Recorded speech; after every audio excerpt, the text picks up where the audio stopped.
자, 계속해서 오늘은 사법체계의 온라인 법정에 대해서 세 번째 시간입니다. 쟁점방에 배정된 재판관은 사건 전체를 열람할 수 없으며 오로지 쟁점에만 집중하게 됩니다. 사건 전체의 내용을 몰라요, 이 재판관은. 이 재판관은 사건 전체는 모르고 지금 논쟁이 벌어지고 있는 부분, 사실관계가 지금 둘 다 어느 한쪽이 인정하지 않아서 사실관계가 명확히 되지 않은 부분, 5월 7일날 5만원 꿔갔잖아, 내가 계좌이체로 해줬잖아 라고 하는데 한쪽에서 난 계좌이체 받은 적 없어 라고 해서 이 소송이 돈 5만원 꿔간 거에 대해서 10만원을 돌려달라고 하는 내용인지 돈 5만원을 무슨 명목으로 꿔준 건지 이거는 재판관은 알 수 없는 거예요. 그냥 5월 7일날 돈을 이체한 내역이 있는데 저쪽에선 받은 적이 없다 그러니 그것만 확인하는 역할을 하는 거예요, 이 재판관은. 굉장히 시스템적이죠, 지금. 제가 말씀드리는 온라인 법정은 현실 법정 체계와 거의 유사하지만 굉장히 체계적으로 막 움직이고 있는 거예요. 요것만 보는 거예요, 요 재판관은. 오로지 쟁점에만 집중합니다. 복잡하지가 않아요. 시간 걸릴 일이 없어요. 너무 단순 명료해지는 거예요, 사안이. 쟁점은 본래 사실관계의 문제에 국한되고 단편적이기에 재판관 개인적인 사상적 편향이라든가 주관의 개입을 최대한 배제할 수 있습니다. 사건 전체를 모르고 요 단순 명료한 명제 하나만을 확인하는 작업이기 때문에 재판관 개인의 어떤 편견이 들어갈래야 들어갈 수가 없어요. 거의. 최대한 배제할 수 있어요. 이거는 재판 단위 배정될 필요 없어요. 재판관 한 명이 충분히 중재를 하고 원만하게 결론을 이끌어낼 수 있습니다. 혹 재판관의 논리적 판단 능력 부족이나 객관성 결여 등이 문제가 된다면 쟁점방에 재심 청원 기능을 추가해서 재판단을 재배정하여 재심하기로 하죠. 뭔가 문제가 발생할 수는 있으니까 그때는 한번 재심 청원 기능이라는 거를 넣어가지고 재판단을 재배정해가지고서는 사실관계를 확정 짓자고요. 그리고 필요한 경우 재판관의 경력상 불이익으로 작용케 해서 재판관들이 신중하도록 유도하기로 하죠. 재판관이 자꾸 재심 청원이 요청이 들어오게끔 하는 재판관이라 그러면은 이 재판관은 퇴출시켜야죠. 판관으로서 역할을 못하는데 판관으로서 밥을 먹고 살면 안 되잖아요. 이 각 쟁점방에서는 패자는 신뢰도의 계산을 위한 점수가 기하급수로 가산을 시키도록 하는데 뭔 얘기냐 하면 예를 들어서 5개의 쟁점에서 모두 지게 되면 5점부터 시작하는 것으로 해서 패할 때마다 50, 20, 40, 80점의 신뢰도가 순차적으로 하락하는 것으로 해서 100%에서 80%를 빼면은 20%가 남죠. 그것만큼의 신뢰성을 갖는 사람으로 간주하는 거예요. 그러니까 뭔가 인정을 하지 않고 뭔가 사실관계에 대해서 자꾸 뭔가 인정을 안 하는데 이게 이놈이 습관적인 거짓말쟁이일 수 있는 거예요. 그래서 이 사람이 자꾸 쟁점을 결국 따져보면은 그 원고 측의 말이 맞는데 피고가 자꾸 아니라 그런단 말이에요. 모든 사안을 자꾸 걸어요. 그러면 페널티를 주는 거예요. 그것도 가산시켜서. 그러면 이 사람이 이 80점만큼의 거짓말쟁이가 되는 거예요. 이 사람이 하는 얘기는 무조건 한 80%는 거짓말이다 생각하고선 판단을 하는 거예요. 그래서 애매모호한 경계선이 있잖아요. 쟁점이 벌어졌는데 이쪽 말도 조금 일리가 있고 저쪽 말도 조금 일리가 있고 그 다음에 증거는 뭐 약간 불명확한 시점. 그럴 적에는 20%의 신뢰성을 갖는 사람이 지는 거예요. 증인도 목격자도 아무것도 없고 증거도 없는 상황에서 제가 나 때렸었어요 라고 하는데 뭔가 이거는 말밖에는 일방의 주장밖에는 없고 피고는 인정을 안 해요. 전 때린 적 없어요 그래요. 근데 어떻게 하다 보니까 20%의 신뢰성밖에 못 갖고 있는 사람이에요. 그리고 한쪽은 반대쪽은 100%의 신뢰성을 아직 유지하고 있는 사람이에요. 그럴 경우에는 이 사람 말을 믿는다는 거예요. 저 사람이 나 때린 적 있어요. 때린 거 맞다. 때린 거 맞는 거예요 그거는. 이러면 거짓말하기가 어려워지죠.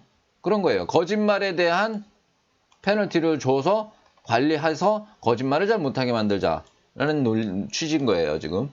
그 때문에 각 쟁점에서 점차 불리해지는 것은 물론이고 최종 요구사항 판결 후에는 패자의 신뢰도에 연동시켜 이행해야 할 내용을 가산하는 것으로 원고나 피고 모두 거짓말에 대한 부담을 느끼게 할 수 있다.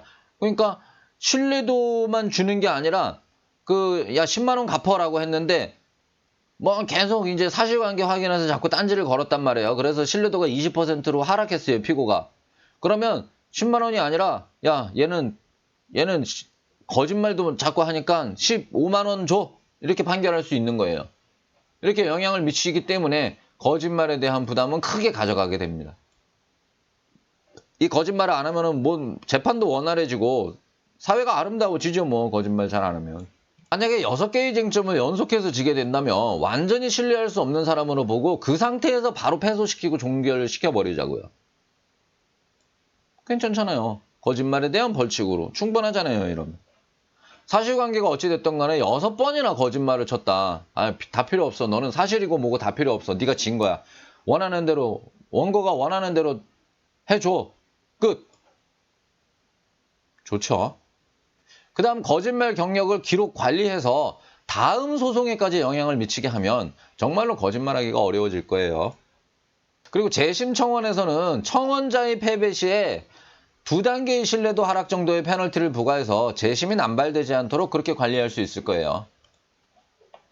그 온라인상에서의 손은 누구나 익숙한 하이퍼링크 형태로 되어 있어. 하이퍼링크라는 거는 우리가 웹페이지에서 보면 클릭하면 넘어가는 거를 하이퍼링크라고 하거든요. 그런 형태로 되어 있어서 각 관련된 내용을 찾아보기 쉽게 합니다. 이거를 하이퍼링크에 대해서 익숙하지 않은 분들께 약간 설명을 드리자면, 자, 예를 들기 위해서 이제 코트라고 법정이라는 거를 갖다가 이제 위키피디아를 가져와 봤어요. 이제 위키피디아를 이렇게 글을 읽다 보면은 court is any person or institution 이렇게 막 읽어요. 읽다가 as a government institution이라고 이렇게 나오는데 얘들은 뭔가 밑줄이 이렇게 쭉 그어지죠. 그러면서 이렇게 마우스를 갖다 대면은 이거에 대해서 설명이 나와요. 간략한 설명이 이렇게 밑에 나오죠. 이렇게 나오죠. 간략한 설명이.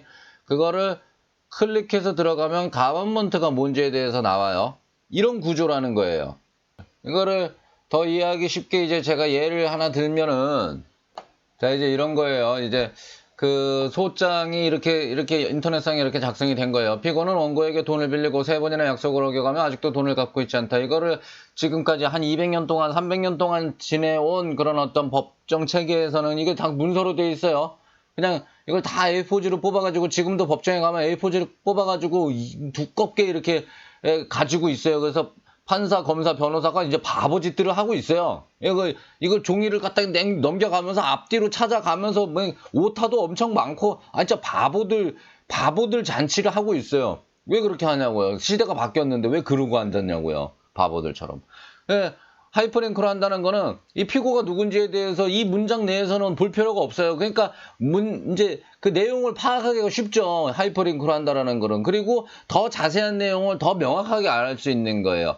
예를 들면 이렇게 되는 거예요. 피고는 원고에게 돈을 빌리고 3번이나 약속을 어겨가며 아직도 돈을 갚고 있지 않다. 이렇게 되어 있는데, 자, 피고가 누구냐 그러면 피고에 가가지고 클릭을 해보는 거예요. 그럼 피고에 대한 인적사항이 나와요. 이름은 홍길동이고, 나이는 45살이고, 경기도 아무동에 살고 있는, 이 사람이구나, 라고 아는 거고, 그 다음에 이제 사건 내용도, 돈을 빌렸다는데, 돈을 뭐 어떻게 빌렸다는 거야? 하고서는 여기를 들어가면은, 이제, 이 사건이 이제, 몇 월 며칠 날 5만 원이라는 돈을 인터넷 뱅킹으로 빌린 거구나. 근데 특이사항은 피고가 중대한 일을 하며 꿔왔으나 나중에 알고 보니 술 마시는 데 사용한 것을 알게 된, 그런 사건이구나. 그래서 원고가 좀 많이 속이 상해가지고서는 고소까지 하게 된 거구나. 이런 내용을 이제 체계적으로, 단계적으로 이렇게 알아가는 것이죠. 그래서, 물론 이 링크를 타고 들어간 곳에서 다시 요 내용들도 또 링크를 타고 또 이렇게 들어갈 수 있는 거예요. 이런 식의 연결 체계를 하이퍼링크라고 해요. 이것이 가지는 장점이 뭐냐 하면은 사건 개요를 파악하느라고 A4지 바보 멍충이들처럼 A4지 100장을 한꺼번에 읽은 다음에야 사건 개요를 파악할 수 있는 게 아니라 일단 간략하게 내용을 이렇게 알아내는 거예요. 그냥 간략하게 내용을 알고 구체적인 사항을 단계적으로 파악해 들어가는 거죠. 그렇게 하면 전체 내용은 매우 간단하게 작성될 수 있어서 재판관이 매번 엄청나게 많은 분량을 일일이 다 읽을 필요가 없게 되는 거예요. 이것은 신속한 절차의 진행과 저비용이라는 이점을 가질 뿐만 아니라 간단 명료함으로 인한 집중과 올바른 판단까지 기대할 수 있게 돼요. 과학적이죠. 그냥 쟁점방에 대해서 이제 조금 더 몇 가지 더 추가적인 내용을 말씀을 드리면, 쟁점방에 배치되는 재판관은 법리적 지식보다는 논리적 판단 능력이 중요시 됩니다. 사실관계를 확인하는 거니까 이거는 무슨 감정이 개입이 되면 안 되는 거예요. 어디까지나 사실관계 파악하는 거니까. 그다음 최종 판결에 참여하는 재판관들은 법리적 지식과 함께 다양한 사회적 경륜이 필요합니다. 옳다 그르다에 대한 판단을 해줘야 되는 거니까 그래요.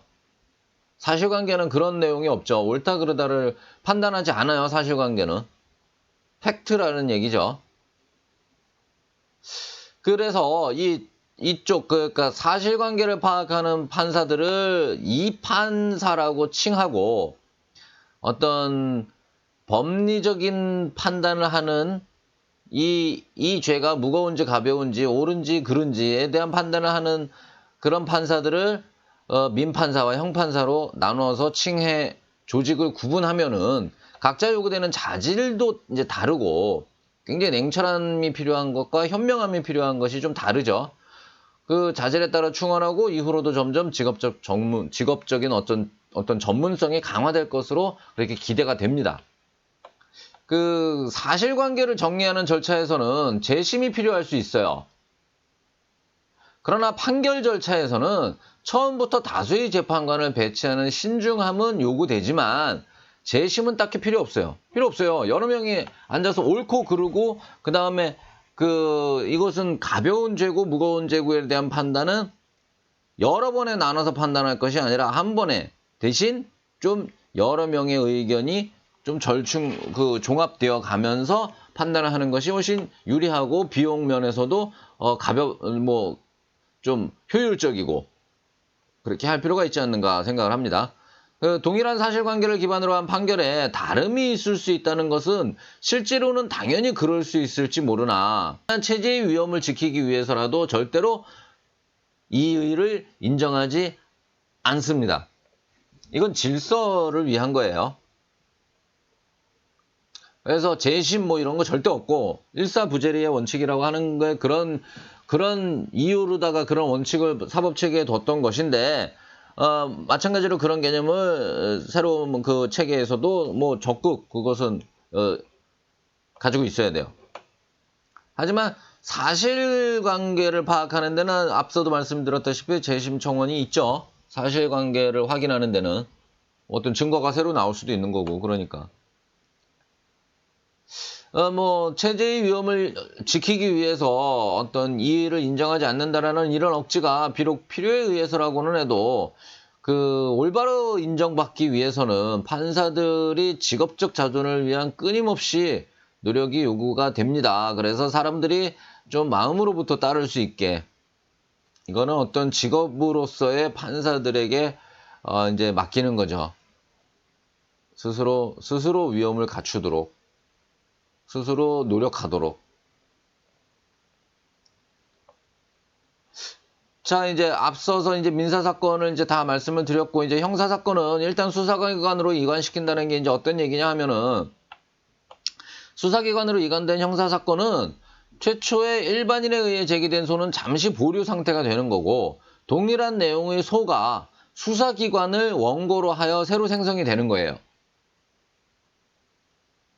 그래서 이거는 개인 간의 문제가 아니라 어떤 사회 체계상의 문제고 이것은 국가 행정기관이 개입을 해서 요거는 처벌을 겸한다. 형사와 민사의 차이에 대해서야 익히들 알고 계실 테니까 내용이 무엇을 얘기하려고 하는 건지는 바로 알아들으실 거라고 봐요. 그 이후 재판 과정은 민사와 동일한 체계로 진행을 하며 최종 형사 판결이 완료된 후 보류 중인 최초의 소로 돌아와서 이미 확정된 사실관계를 기반으로 요구사항에 대한 절차를 진행한다. 그러니까 형사와 민사가 이렇게 체계 내에서 자동으로 돌아가는 거예요. 이 민간인이 그런 걸 막 구분해서 여기저기 뛰어다니고 하는 게 아니라